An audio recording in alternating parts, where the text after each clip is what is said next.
A woman injured in Sunday's earthquake receives treatment at Taleghani Hospital in the city of Kermanshah, western Iran, Thursday, November 16, 2017. Criticism of U.S. sanctions on Iran rekindled Thursday over Iranian Americans abroad being unable to send money directly to aid those affected by the powerful earthquake in the border region of Iran and Iraq that killed hundreds.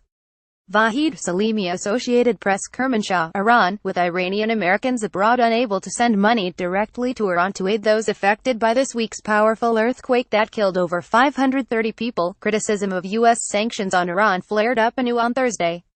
The 2015 nuclear deal Tehran struck with world powers lifted some sanctions, but others, dating back as far as the days after the 1979 U.S. embassy takeover, still stand, including those that prohibit about 1 million Iranian Americans from directly sending cash to Iran.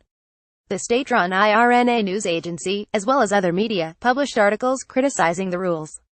Despite all the difficulties, Iranians living in the U.S. are doing their best to devise innovative solutions to send their humanitarian supplies to the quake-hit areas in western Iran, IRNA's report said. Iran's Foreign Minister Mohammad Javad Zarif said earlier this week that his country does not need foreign help for the quake and it is capable of managing the aftermath on its own. President Donald Trump has not commented on the earthquake so far.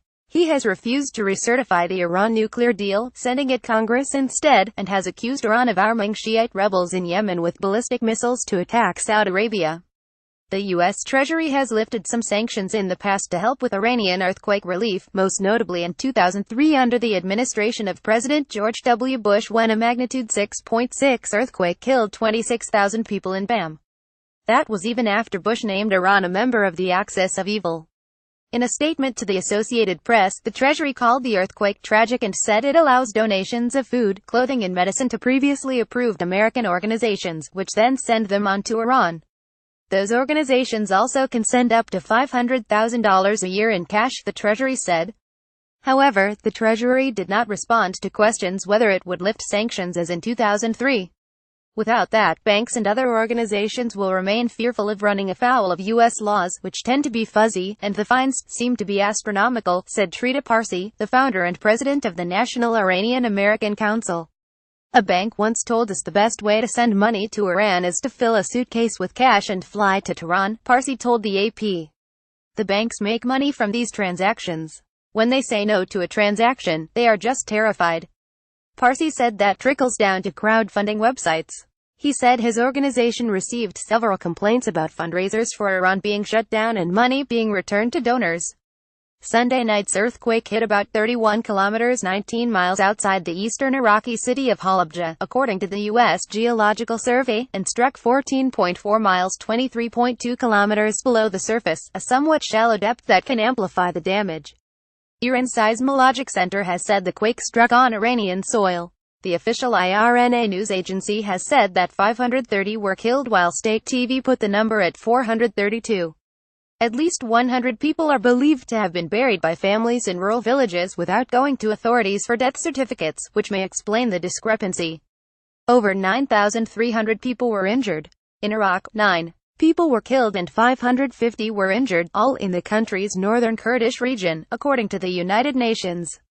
Iranian doctors and nurses continued to offer aid Thursday to those affected. In Kermanshah, the province hardest hit by the quake, the Taleghani hospital in its capital remained of injured, their gurneys filling rooms and hallways as they received medical care. I was home at the time of earthquake. It was horrifying, survivor Amir Mohammed said as he sat on a gurney, his head bandaged. Everybody started to flee when the house collapsed and lights went out. I got stuck under debris. A short distance away, in the town of Islamabad, the gates of the recently opened Imam Khomeini Hospital were shut. The hospital sustained tremendous damage during the quake, with parts of its ceilings and walls toppled. Dr. Ahmad Reza Biglari, the hospital's chief, said as workers tried to clean up the debris at the empty clinic.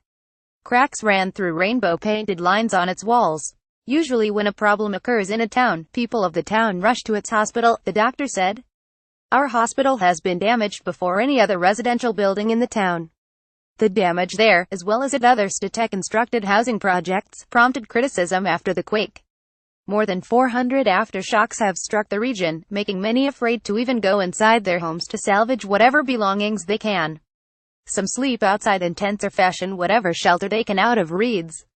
The delivery of aid by the government has also been criticized, with officials blaming it on public order breaking down when deliveries arrived. Officials alleged families that were not affected by the quake rushed and took some of the aid supplies. Many ordinary Iranians banded together to supply blankets, water and other necessities. "I do not really know how to thank people of Iran," said Javad Mansouri, who survived the earthquake in the hard-hit town of Sarpol Zahab.